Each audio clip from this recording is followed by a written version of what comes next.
Hamas attacks on Israel and to the continuing war in Ukraine.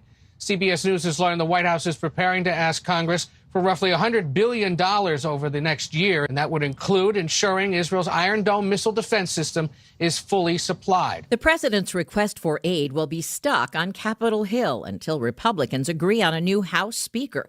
They'll take a third vote on Jim Jordan, who lost more GOP support yesterday. Nebraska Republican Don Bacon says a family member's been threatened over his own opposition. You start sending texts to my wife anonymously, calling her anonymously with threats. It's wrong. A homicide at an East Coast military base. CBS's Jim Krasula has the details. Military investigators are handling a murder case at Camp Lejeune, North Carolina. A Marine was killed in a barracks Wednesday evening, and a second Marine was taken into custody. No other information has been released, including how the Marine died. Weekly unemployment claims have dropped to their lowest level in 8 months. Bankrate's Mark Hamrick. The level of new claims matches that of a year ago. This aligns with some other recent signals pointing to a strong economy, with a recent surprising showing for retail sales. We'll find out how the housing market's responding to rising mortgage rates when the National Association of Realtors releases its new report on existing home sales this hour. Netflix just cracked down on password sharing and pumped up revenue, but it's raising prices anyway. Basic plans will go from $10 to $12. CBS News tech contributor Ian Scher. As competition between streaming companies has been heating up, they've also been increasing prices to help make bigger and better shows and movies to draw people in. Netflix premium plans will go from $20 to $23. Dow down 18. This is CBS News. If you need to hire, you need Indeed, because Indeed's all-in-one hiring solution helps you attract, interview, and hire candidates all from one place. Visit Indeed.com/credit. Hi, this is Dr. Brad Schaefer. As a podiatrist, I can tell you no two people's feet are alike, which is why I recommend Dr. Scholl's custom fit orthotic inserts. They're customized for your feet, so you get a unique solution your feet really need, not just a one-size-fits-all insole. They're clinically proven to provide pain relief for achy feet, knees, lower back, plantar fasciitis, and heels. Take the Dr. Scholl's custom fit orthotics assessment in Walmart today, now in the foot care aisle. Wireless headphones. That'll be $200. I'll use my Capital One Quicksilver card. Now that's a hit. You used the Capital One Quicksilver card, which makes you the hero of every purchase.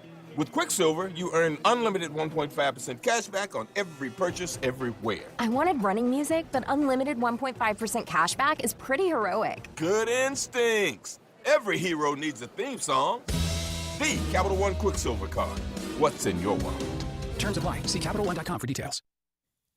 The Good Neighbor Network, FM 101.9 and AM 1450 Murfreesboro, FM 100.5 Smyrna, and online at WGNSradio.com.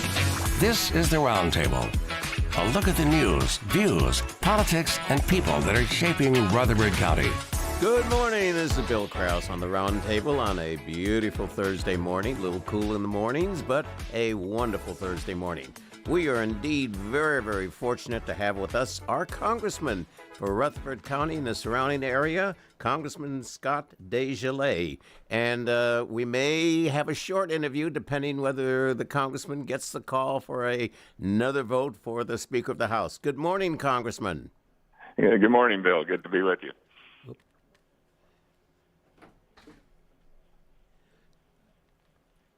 Good morning to you, Congressman, and how are you this morning? I'm doing fine. Are we having a delay?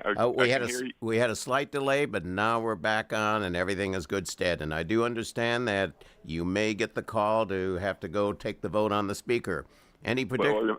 I'm sorry. Yeah, we may or we may not. They have not sent out the schedule. We're supposed to have a vote maybe around noon today, and we may have a conference meeting to discuss what's going to happen in that vote. So we've not gotten that schedule yet. Hopefully it won't interrupt us, but we'll go as long as we can. But hopefully we can get this resolved today. Absolutely. Well, you certainly are busy these days. There's enough adventure and enough challenge and opportunity. Do you want to give an overlay of what's going on, at least from your perspective, both domestically and internationally? Sure, I'd be happy to. Of course, we've been kind of paralyzed here in Washington for the last 3 weeks in the House after we had 8 members of our party decide that they didn't approve of our current speaker, and so they had a rare motion to vacate the chair, which is an unusual thing. It's never happened in the history of the House of Representatives, but 8 Republicans and the entire Democratic Party ousted Kevin McCarthy back on October 3rd, and apparently didn't have a very good plan for what was going to happen next, because here we are still trying to find a speaker. We've been through several rounds. We went to conference, had a vote.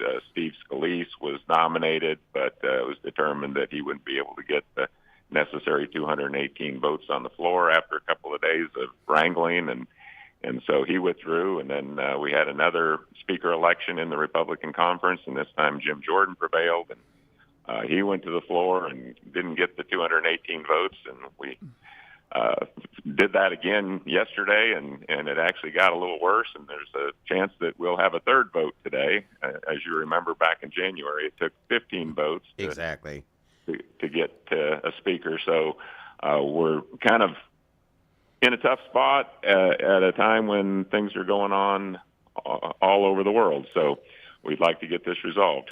What is the major opposition by the handful of Republicans of literally freezing up the House of Representatives with this process?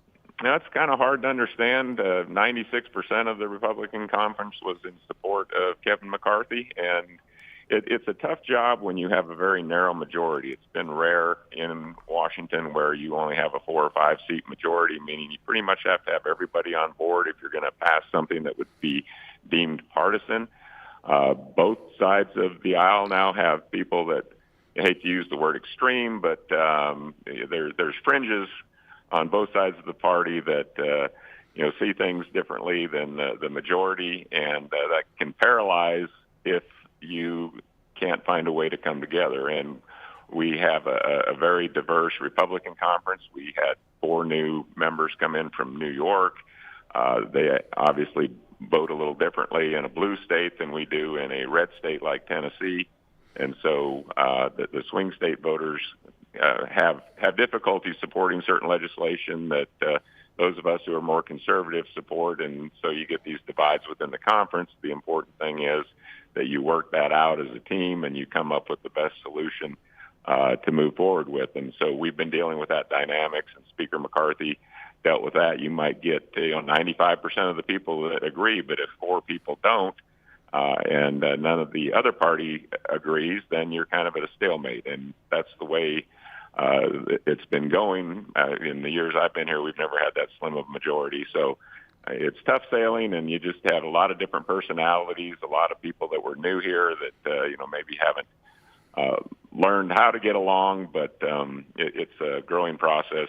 Not a good deal when we have crises around the world like we do in the Middle East or in Russia, Ukraine, and other places. Not to mention here at home with the southern border not being secure and all the other issues we're facing. So I don't know how to explain it other than there's a lot of diversity, and it seems to be hard to get everybody on the same page sometimes. It's interesting when you mention diversity. The old saying, one vote counts, your vote counts. Unfortunately, it certainly looks like one vote counts in the House of Representatives at this particular point.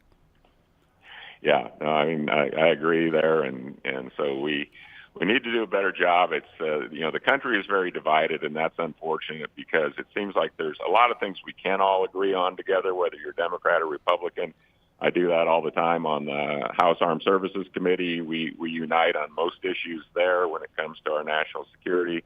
I'm also on the Agriculture Committee, and that tends to be more nonpartisan than most committees. So it is nice when we can all work together. I've got friends across the aisle that I talked to. I had several good conversations this morning, and everybody's frustrated at the lack of progress here. And so if we could unite on the things we agree on and get those things done, there's going to be issues, whether it's Second Amendment issues or other issues that maybe we're never going to unite the way people would want us to, but there's a lot of things that we can come together and agree on, and we need to make those things happen for the country. You know, what's interesting in the history of the United States, it usually takes a major crisis to bring us all together. when I think of 9/11, when I think of the Kennedy assassination, when I think of Martin Luther King assassination, when I think of the space shuttle crash in the 1980s. The country came together. Does it mean that it takes a crisis, a tragedy, to have us together? Sometimes I think you might be right, Bill. I remember I wasn't there for the Kennedy assassination. I was born in '64, but all the other ones you speak of, I remember. Certainly 9/11. The country seemed very united. People, joined the military. We came together as one, and all of our first world problems, if you will, or petty differences seemed less important. And you kind of wonder if that's what's going to take to unite us all again. Excuse me. Unfortunately, with what is going on around the world, I'm afraid that we might get that opportunity. Israel and the Middle East is a powder keg. It always kind of has been, but the Russia-Ukraine war is dragged on now, coming up on a 2-year anniversary, unbelievably. China certainly has aggressive intentions, it would seem, with retaking Taiwan. So, all around the world, we have adversaries that have gained strength, especially China. And so at some point you wonder if just what you said, there's going to have to be something that unites us and we put aside our petty differences and come together as Americans and do what we do best. And you hate to have that scenario unfold for us to unite, but I'm afraid you might be right. Is there a possibility, and I teach political science at several colleges, including Motlow, and I raise this among the students, and the possibility, could this attack by Hamas have been somewhat timed to take the attention and the priority off funding and support of the Ukraine? And certainly we know that the public and the congressional support of Ukraine may be less enthusiastic than it was in February of 2022. Could this be a diversion that we suddenly now have put our focus on the Middle East and Ukraine has become yesterday's history? Well, I certainly worry about that. I was in a classified briefing yesterday morning on that very topic, and what's been in open source information that you're seeing and discussing and reading about is, first of all, let's look at the attack. The timing was almost 50 years from the Yom Kippur War in '73. Hamas clearly, we consider a terrorist organization that runs the Gaza Strip. There's Palestinian people there that maybe feel kind of trapped and under their control, but this was a very organized, coordinated attack that we don't know exactly where it came from, but when they're flying in with hang gliders to a music festival to slaughter people, when they're breaching fences in a country that's known for its security and its intelligence, this wasn't something somebody just thought of overnight and said, hey, let's do an incursion into Israel and cause some death and destruction. It was ISIS-like terrorism. There were rapes, there were families that were murdered in groups, random killing of people being paraded in public, beheadings, all the things that we see from terrorist tactics. That was designed to shock and terrorize. And it's not lost on me that Hamas is not nearly as well equipped as the Israel army. They've got equipment that's pretty close to equal to the United States. They're a nuclear power country. There's no way that they could have thought they're going to invade and take over Israel. So the response that they wanted was that kind of shock, and Israel, of course, is responding much like we did after 9/11. They're angry. They want to eradicate Hamas, who's based out of the Gaza Strip, a small, very densely populated piece of land. Israel has made strikes. We had the hospital facade that happened, where if you can see the information on TV now, like the information I got, this clearly was not an Israel munition. You've seen the videos of Israel striking buildings, and when they do, they're very precise. The buildings fall. This hit outside the hospital in the parking lot. There's a small crater. There's evidence that shows it was an errant missile that was fired from Gaza, but yet that got pushed out to the world for half a day anyway, that Israel hit a hospital and there was 200 or 300 deaths. And basically, if you look at where the small crater hit outside the hospital, it'd be very unlikely that there would be that level of casualties. I'm not doubting that there were casualties, but there was demonstrations here in the Capitol. 100 people got arrested that were pro-Palestinian. So it's a long-winded way of saying, yes, I agree with you. I think that this is part of a bigger operation.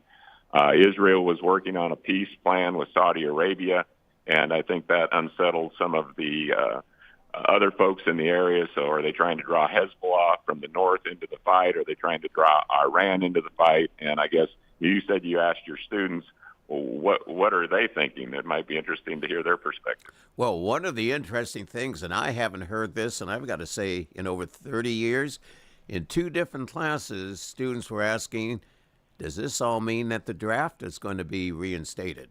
And I've had people 18, 19, and 20 years old bring back the word the draft, which, of course, I haven't heard since we went into a professional military at least 30 years ago, 35 years ago. So even among young people, the concern, are we going to see the draft reinstated? Yeah, I would say that's unlikely at this point, but it depends on what develops. If it's just what's going on in the Middle East, I think that'd be highly unlikely. Warfare is a lot different now. It's a lot more unmanned vehicles and airstrikes from afar, so we don't fight the type of wars we used to fight. There's always a need for ground troops, but we have had a recruiting problem in the military. We're down about 25%. I don't foresee a draft in the future, but if we were to get into a multi-front conflict, as you mentioned, is this some kind of diversion that Russia orchestrated or Iran orchestrated or China orchestrated? And, we've got adversaries now. We always knew Russia was our primary adversary, but now China is equal, if not more advanced than Russia. So we have 2 major adversaries. We have minor adversaries. I hate to call them minor, but Iran and North Korea. So we've got enemies around the globe that if we were forced into a multi-front war, then all bets are off. If there's basically what you and I would call World War III, I don't know that I could predict one way or the other whether a draft would be necessary, but if things got dire enough, anything's possible. One of the amazing things I noticed this morning, of all things, with all the uncertainty and events in the Middle East and are no longer energy sufficient in this country and more reliant on energy from other parts of the world, I noticed gas prices have taken a drop down. Here in Smyrna, I noticed below $3. And I thought this is quite contrary to an assumption that this is a time petroleum and fuel and gas would be going up in the uncertainty. Yeah, well, let's just wait a week or two and see what happens. Okay. I noticed the same thing when I left last weekend. I paid under $2. I was expecting it to be $4. Exactly. Usually, they tip over a barrel of oil at a refinery and the prices go up 10 cents. You never really know what actually drives the prices. They just seem to fluctuate on their own free will. But if there was ever a good reason to argue that prices would be going up, you think that would happen now. So that's a great mystery. If you ever solve that one, Bill, let me know. I'll give you a call. One of the certainly most interesting points, and again, you asked what 18, 19, and 20-year-olds are thinking, information. How do we dissect information of whether it's misinformation, disinformation, or just plain wrong information? So many of our young men and young women, and I'm going to primarily say young, get whatever news that they do absorb from a one-liner on their cell phones and on their social media. The whole question with the complexities of what you as a congressperson and your colleagues are experiencing, complexities we as Americans are experiencing, how do we know what facts, what news, what information we should be taking and digesting in order to make somewhat sound decisions? Yeah, I mean, it's just like we were talking about the hospital bombing. For 8 to 12 hours, you would think that Israel bombed a hospital, but as the facts come in, it's pretty clear that I'll say probably wasn't them. I'm fairly convinced it wasn't them. But yes, indeed, where do you get the source? So you can go to cable news. If you're more left-leaning, you're likely to watch CNN or MSNBC. If you're more right-leaning, you tend to watch Fox News. I try to watch both, and I try to, look at multiple sources. I look at the Internet. The Internet, tends to be controlled by certain political leanings as well. So I'm exactly like you. I don't know who to trust or where to get my information. I get very detailed briefings of what's going on in Russia and Ukraine, and I hear completely opposite things. in public sources, so I'm stuck trying to wade through both sides of the story. And, I tend to believe that the truth is usually somewhere in the middle. And so all I can recommend is that I don't usually trust anything firsthand, no matter what station I'm listening to, whether it's Fox, CNN, MSNBC, ABC, NBC, except maybe the Bill Kraus show. Thank you. I don't know who's reliable these days. So, the internet, same way. You just have to dig kind of deep. If you look at the first page of a Google search, you'll find some information. You go a couple pages deeper, you'll find other opinions. So it does seem like I'm not going to call it propaganda, but it does seem like whether it was through the COVID pandemic or whatnot, there's things that maybe our government wants you to hear and believe, or right or left wing outlets want you to believe, but you ultimately have to do a lot of research on your own and hopefully make a good decision and make your own opinion based on multiple sources.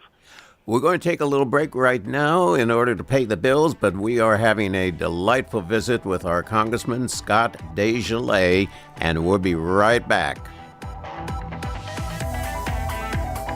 This is the Roundtable from News Radio WGNS on FM 101.9 and AM 1450 Murfreesboro, FM 100.5 Smyrna, and worldwide at WGNSradio.com. Finding that missing shin guard, remembering whether it's a home or away game, getting the right kid to the right playing field on the right day. Why are simple things sometimes so complicated?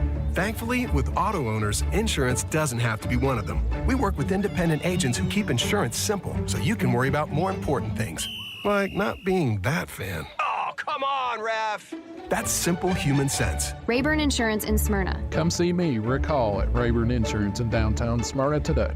Hey guys, if you've noticed a lack of energy, motivation, and drive, it could be low T. Schedule your health assessment at Low T Center, where they now offer the convenience of monitored self-inject at-home testosterone treatments for only $155 a month cash pay or covered by most health insurance. If you don't live near a Low T Center or just need the convenience of at-home treatment, Low T Center makes it easy to get started on treatment. Only your first 2 visits are in person. Go to lowtcenter.com now to book online. Low T Center, reinventing men's healthcare. Where is the best barbecue in town? At 1920 East Main, the best barbecue for miles around is in 1920 East Main. You can buy it by the pound, sandwich, platter, or plate. No matter what you choose, it will taste great. You can come with a friend, by yourself, or with a date. Just Slick Pig Barbecue. Barbecue pork, beef, or chicken, Brunswick stew, great sides, lunch specials, down-home atmosphere, and they cater. Slick Pig Barbecue, it's the best. Middle Tennessee football fans, are you ready to score big? We have an unbeatable ticket offer that will blow your mind. Experience the thrill of the game with sideline reserved seats for only $24 or end zone reserved seats for just $18. Join us inside Floyd Stadium for an unforgettable home MTSU football game. Don't miss out on this amazing opportunity to witness our favorite local team in action. Get your tickets now and be a part of the excitement. Head to GoBlueRaiders.com/tickets to purchase yours and secure your spot at the game. Go Blue Raiders! Hi, this is Bob Cornell, pastor of Covenant Church right here in Murfreesboro, Tennessee.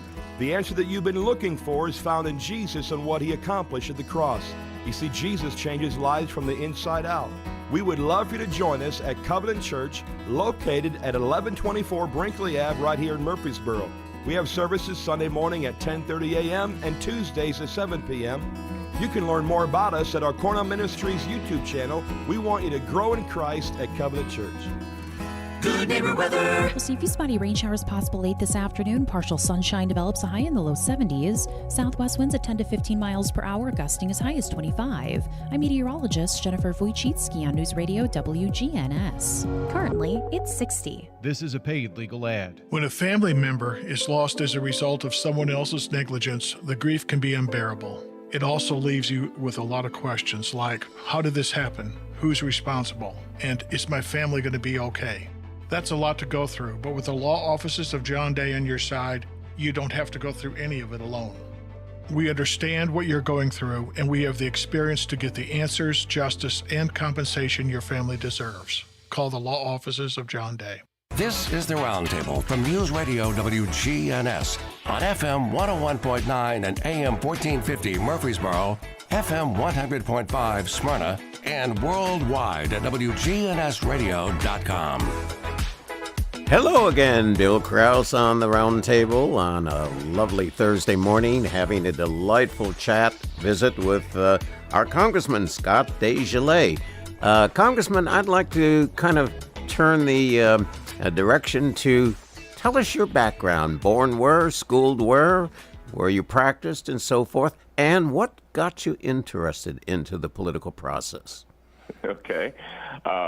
Before I do that, I wanted to say hello to Lynn Davis, who I know is listening to your show this morning. She's my field rep from Rutherford County, and I know she's on her way to Shelbyville. I talked to her earlier, but a lot of people probably know Lynn there in Murfreesboro. She does a great job and is one of the busiest people I know. We also have Carly Cowan and Brian Morris in our Murfreesboro office there out on Medical Center Parkway at the Fountains. So and what's the telephone number? We moved from the downtown location that had been there forever out to the Fountains earlier this year. So those guys do a great job for me, and if anybody needs any help with anything, they're there to help. But I didn't want to forget to give a shout out to all those folks that do great work there in Murfreesboro. And your telephone number there is, so any constituent who needs to call their congressional office? Yeah, it's 615-896-1986, but probably the easiest way is to just go online to Scott DesJarlais, house.gov, and it'll have all the office information both there and our Winchester office as well. But you can get that online, or that number was 615-896-1986. But they can help you with all your concerns, whether it's Social Security issues, veteran issues. Brian Morris is a new person on board. It's a veteran that worked in the area and is very helpful, as well as Carly. And, of course, Lynn is the one that's out at all the events around the district when I'm in Washington. And your background, I know a number of people do know, but we have a number of listeners who may not know the background of our congressman. Yeah, well, I was born in Des Moines, Iowa, where my mother was from and her side of the family. We moved when I was just 2 or 3 months old to Sturgis, South Dakota, out in the Black Hills, probably a town that's best known for its Harley-Davidson rally every year. Right. So I grew up there, went to high school at Brown High, and worked in my dad's barber shop as a shoe shine boy, shined a lot of boots during the motorcycle rallies back in the early 70s, and I have to say it wasn't bad money, even though we only charged 25 cents a shine. Wow. I usually would tip $1, but over the course of a week I could make $200-300 as a 8 or 9 year old, so it was pretty good money and a lot of fun. But I went to college in Vermillion, eastern South Dakota, south of Sioux Falls. I got degrees in chemistry and psychology, and then I went to medical school there in '87. And from after medical school, I worked for a while in a VA facility at Fort Meade, and then was recruited to a medical practice in Tennessee. So that's where my Tennessee roots started back in 1993. Joined a medical practice and did solo practice after about 2 or 3 years, and did that until 2010 when I got into the political arena. And I think the reason was that a lot of my patients were very concerned with what was going on in the world. There was a change in our conversations that we used to have, doctor-patient relationships. We would talk about fishing, football, grandchildren, things like that, but it seemed like the tone had changed a lot to political problems, and at some point I guess I just felt like I can complain or I can try to do something about it, and jumped into the race back in 2010 and have been serving here in Congress ever since.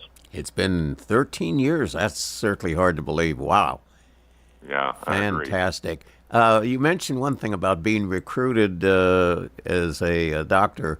Do you see the health crisis very serious in the rural areas of doctors and nurses and support staff not willing or able to go into the rural community? It was a problem then, and it's a bigger problem now. There's, just like everything, government gets bigger and bigger, bureaucracy grows. I know from the time I started medicine to the time I left, we were doing an awful lot more time with paperwork than patient care. And I know nursing was the same, where a nurse did a 12-hour shift. She used to do 8 hours of patient care and 4 hours of paperwork. And by the time I had left, it was like 8 hours of paperwork and 4 hours of patient care. So there's no question that bureaucracy has created a problem. Healthcare is, a huge driver of our debt, whether it's Medicare, Medicaid, or, the cost of private insurance. Everybody feels that pain, I'm sure, every time they pay their premium. So there's a physician shortage. There's certainly a nursing shortage. COVID put an interesting strain on the healthcare industry and the country in general, and we're still not fully recovered from that. So, I do think that we need to do a better job of getting people out into rural areas. But frankly, medicine's changing. We discovered that telemedicine probably has a place in the world.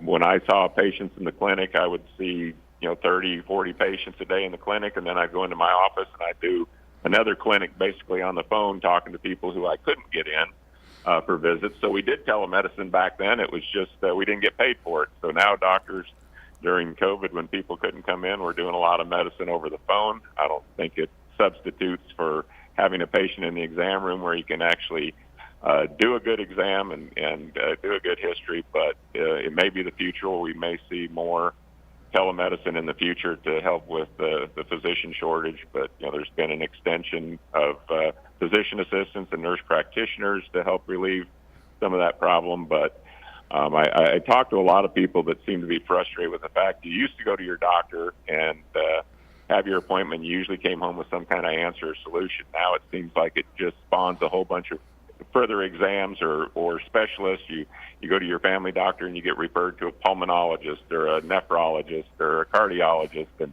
it takes a lot of time and it's expensive. And for some reason, to me, healthcare seems less efficient than it used to be.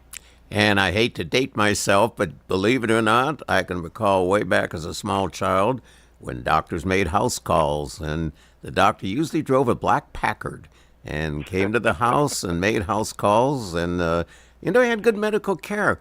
I remember an elderly doctor once saying, the best way I diagnose a patient, if I look into his or her eyes. Can you diagnose by looking into one's eyes? You can tell a lot. 80% of healing is usually emotional, because people are scared when they're sick and they're worried that things are worse than they're going to be, and you can tell an awful lot from taking a history from a patient. And it just seems like people don't spend that time. I've been to doctors, obviously, over the last 13 years, and it seems like they don't do the hands-on kind of exams. They're typing on a computer. They're doing electronic records, and it seems less personal and less focused. So maybe that's just me, but I've certainly noticed that change. I think you're absolutely correct. One of your majors in college was psychology.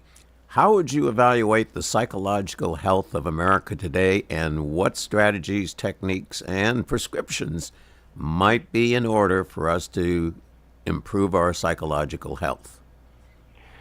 Well, one, we've got to get rid of the political divide, and I think that's I'm not going to place fault on any one party, because I think it's misinformation and just polarization that's been created from to some extent, news reporting.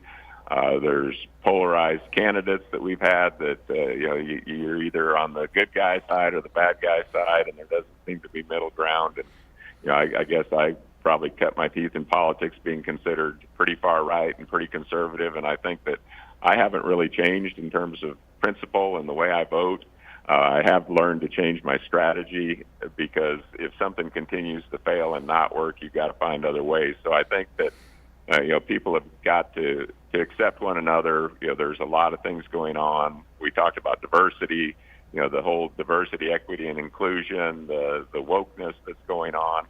I think most people don't really have a problem with like the LGBTQ community, but I think a lot of that gets forced on people. There's differing opinions, whether it's climate change. I don't think Republicans are generally thought to deny climate change. I don't deny climate change, but it seems like you have to be shirts or skins. You got to be one or the other. There's no middle ground. There's no gray zone. And the battle lines get drawn, and you have to be on one side of the fence or the other. I think we need to learn to straddle a little bit. We need to work in the gray zones together and understand other people's perspectives instead of having to choose sides, because I think oftentimes there is a lot of middle ground that gets ignored. And so I think the first step is people working together and understanding one another better. And even through this process up here, I've had more conversations with people on the other side of the aisle that I haven't spoken to in 10 years, just because we have time to talk and we are all frustrated. And it's amazing how much we have in common, and we may have different views on certain issues, but I think to heal, people need to talk to one another more, be more understanding with one another. And, nobody likes to be bullied. Nobody likes to have things crammed down their throat. I hate to bring up the Bud Light incidents, but it was a strange situation where a small percentage of ideas get an awful lot of attention, and I think some people just don't really care that much about the topics, but when they're forced to make a stand, then the hostilities seem to increase, and I just don't think it's necessary. It seems like almost attention-seeking behavior that drives some discontent, if that makes any sense. It does, and I use the example in class. I will tell a group of students in Smyrna at Motlow, imagine we all go out to Sam Ridley out over the bridge on I-24, and all of you are looking down on the interstate from the bridge, and then I want you to tell me what you see. And all of you may have seen different things at the same location, different occurrences at the same time. The complexity of issues that we see has increased dramatically. I call it the buffet of ideas. And you used to go to a buffet and you might have three choices, and, I'll take the steak, I'll take the lamb chops, I'll take the pork chops. Today the buffet is so extensive that everybody picks a different buffet and thinks they've had the best selection. I think we're in a point of complexity of issues that people take a different aspect of it. It can also be driven by the competition of the media. 500 channels are going to produce 500 different exposures and looks on items. So we've got to address ourselves with the complexity of issues and how we step back from the complexity and begin to say, wow, there is a commonality that we can find between the items on the buffet of issues. Yeah, well said. We have to be more open-minded, and it seems like people almost force you to be closed-minded. It's either black or it's white, and they don't allow you to consider the in-between. On climate change, which of course becomes a drive issue with a major emphasis on young people, I'll use the example, and I can recall the major earthquake in Japan maybe 10, 12 years ago. And I always remember coming from Caltech on the Richter scale, and I remember a group of scientists saying, every time there is an earthquake in the world, at least a 7 on the Richter scale, the planet itself will move 3 to 4 inches. And of course you say, that's an awfully small amount. But if you look at 3 to 4 inches movement of the planet for year after year after year, its relationship to the sun and its relationship to the moon has significantly changed. And therefore, the impact of sun, the impact of ocean by the moon will change slightly. We've always had climate change. Question is whether man has enhanced it. That's the issue. But we have always had climate change because of the planet location. Yeah, and then I don't think we only have so much data and so long to track it. And so, in the 80s, you remember it was the ozone layer, so we got rid of all of our aerosols. And there's the leaded gas and unleaded gas. We've done things, and I don't think there's anything irresponsible about doing things that are better for the planet. I think it's a timing issue. And, electric cars, wind, solar, all these alternative energy what would you call it? Energy solutions are important to explore, and I think it's a matter of people can handle change. Sudden change is more difficult, and so I think we need measured change in the right direction. And sometimes things, again, are just too sudden. The conversion to electric vehicles that may work well in some areas in rural Tennessee, where I live, down in Sherwood. My wife and I probably drive 45,000 miles a year, and an electric vehicle doesn't work well for me. But in other areas, it may work just fine. And so, we have to accept that we may get there someday, but it doesn't have to happen overnight. You know what people forget, and I believe that public policy's got to take a look at history as well as the current. And I can recall vividly, I was city manager of a small community in California when the oil spill occurred in Santa Barbara in the early 1970s. And at that point is what really created the environmental concern, and that's when Richard Nixon established the EPA. But I always remember, and I would challenge anybody who may question me to look at their history, the initial concern was we were going into global cooling, not global warming.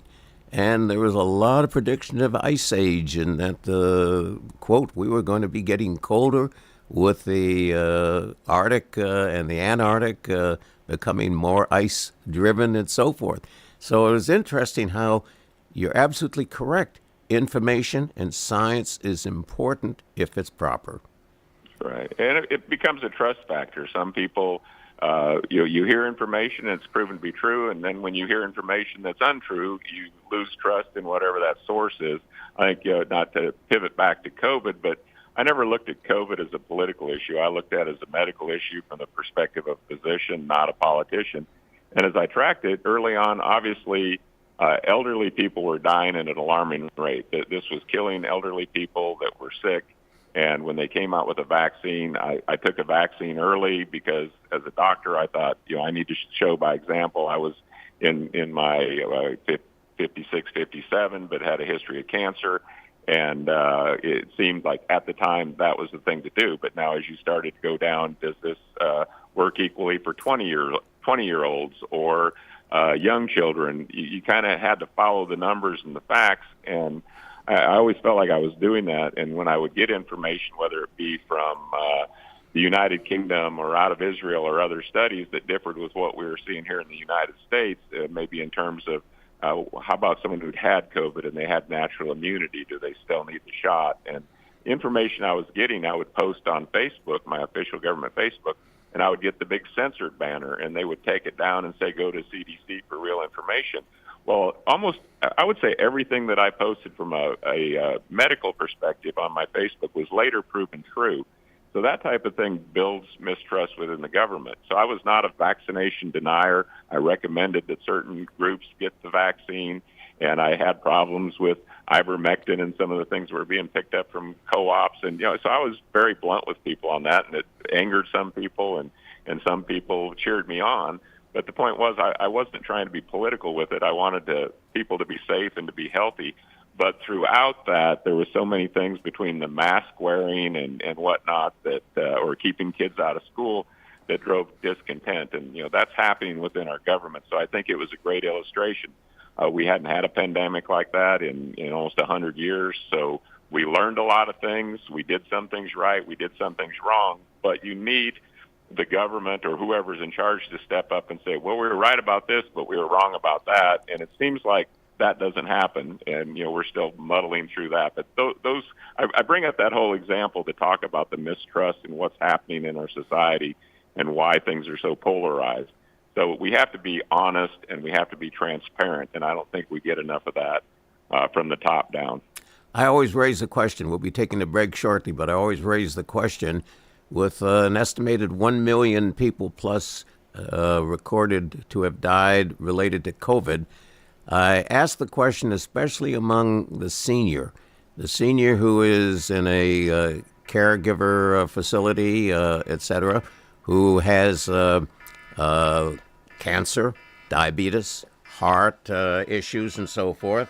The question becomes, did they die of the diseases they were living with, or was COVID a trigger that led to the death? And I really had the question of how many death certificates were signed with COVID as the cause, where it may or may not have been the cause. Yeah, totally agree. We can talk about that after the break if you want. Absolutely. We'll take a break right now from a wonderful visit with Congressman Scott DesJarlais.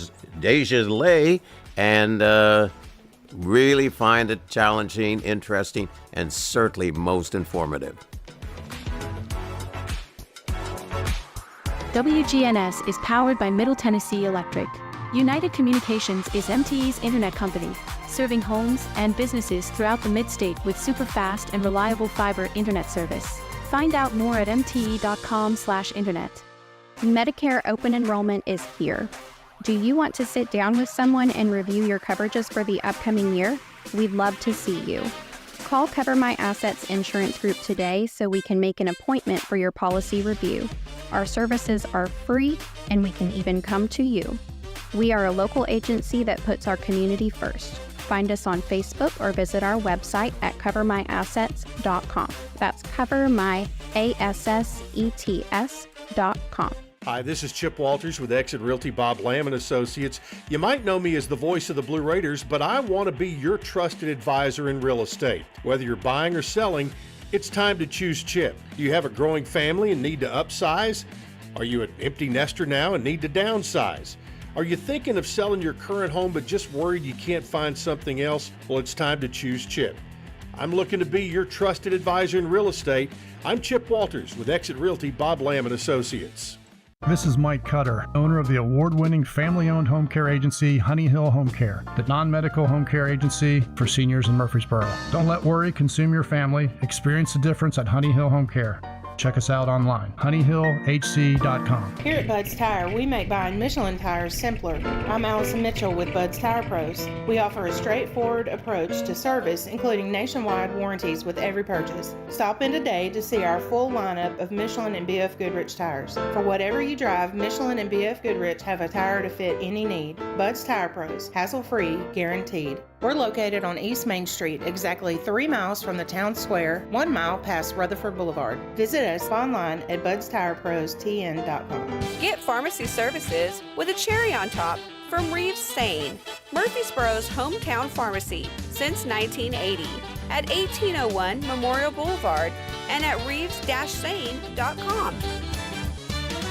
This is the Roundtable from News Radio WGNS on FM 101.9 and AM 1450 Murfreesboro, FM 100.5 Smyrna, and worldwide at WGNSradio.com. Bill Kraus and our returning third and final segment of our conversation this Thursday morning with our Congressman, Scott DesJarlais.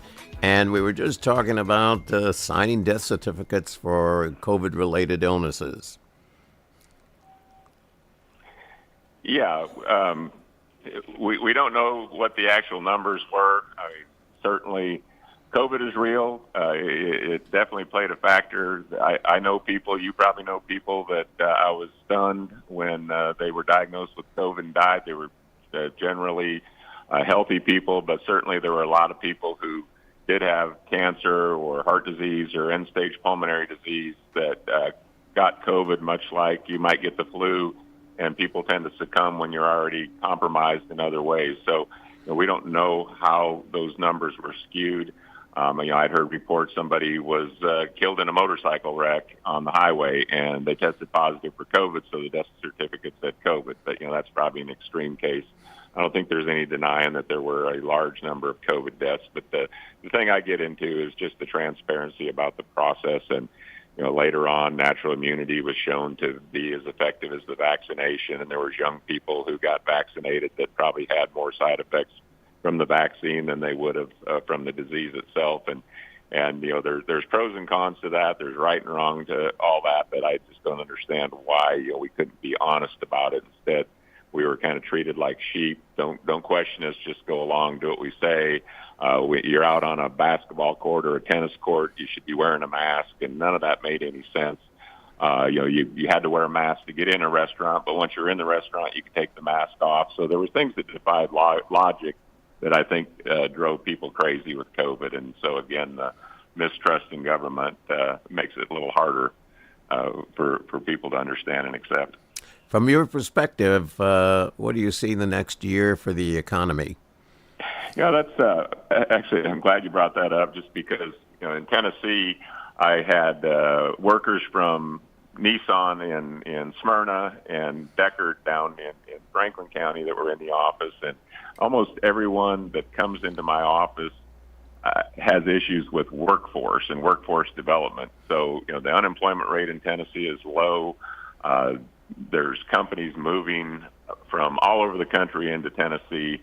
We're a work-friendly environment. I guess we have a good problem in that sense, but there's a worker shortage, and I hear that almost across the board. There's competition for workers, so people are getting paid more, but unfortunately, the inflation that we experienced over the last couple of years with like the 10% inflation, that number's come down, but if you're like me, if you went to Walmart and spent $100 2 years ago, now you're spending $150 or $200 for the same thing. So it seems like all goods, no matter what you buy, whether it's dog food or milk or just about clothing, everything seems like it's gone up about 50%, and so your buying power has decreased.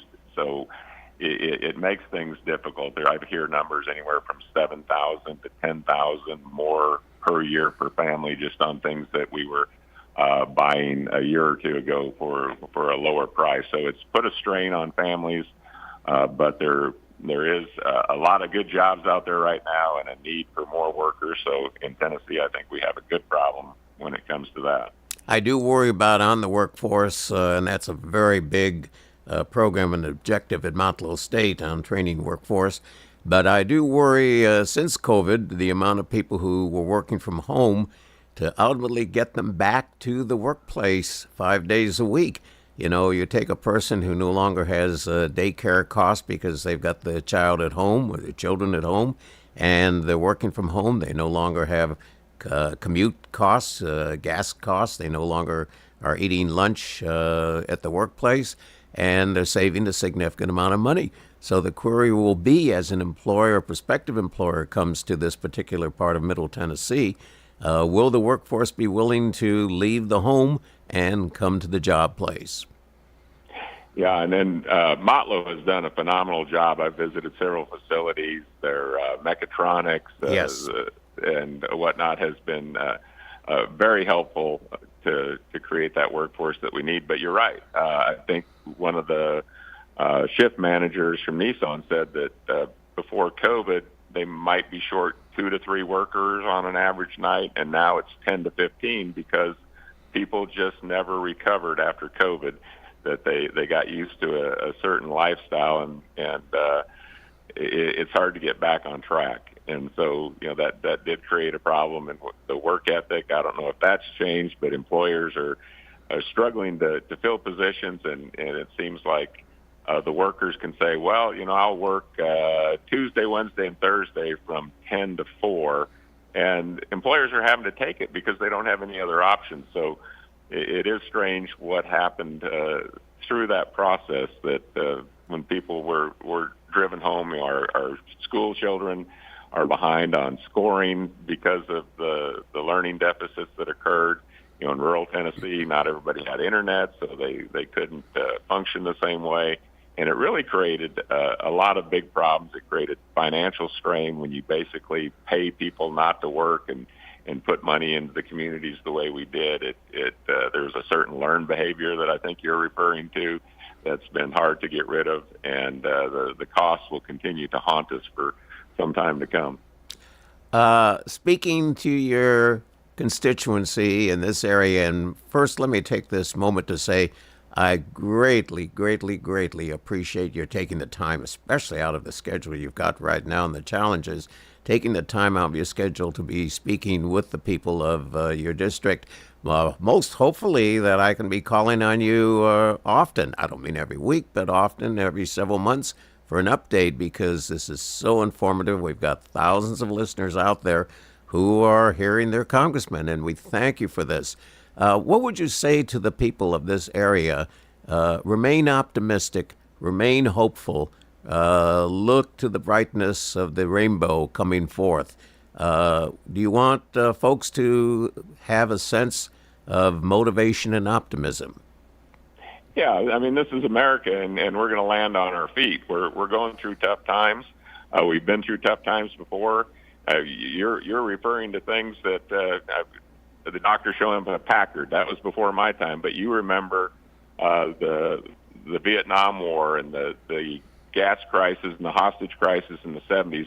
We've been here before. It's different. They talk about this generation of kids. They're got all kinds of issues, and we're saying that again, and that's probably been said for generation after generation. But we're going to find a way to resolve this because that's what we do. And if things like are happening here at the Capitol with the speakers disruption, if we find a way to work together better as a country, then something good becomes of that. But again, all the first world problems that we complain about, because frankly, I think we're spoiled in this country, and we haven't seen some of the hard times that people in the past knew back in World War II and other times. That we're all going to have a wake-up call one of these days, and we're going to focus on what's really important, and it's going to force us to come together. And so I'm optimistic for my children, and don't have any grandchildren yet.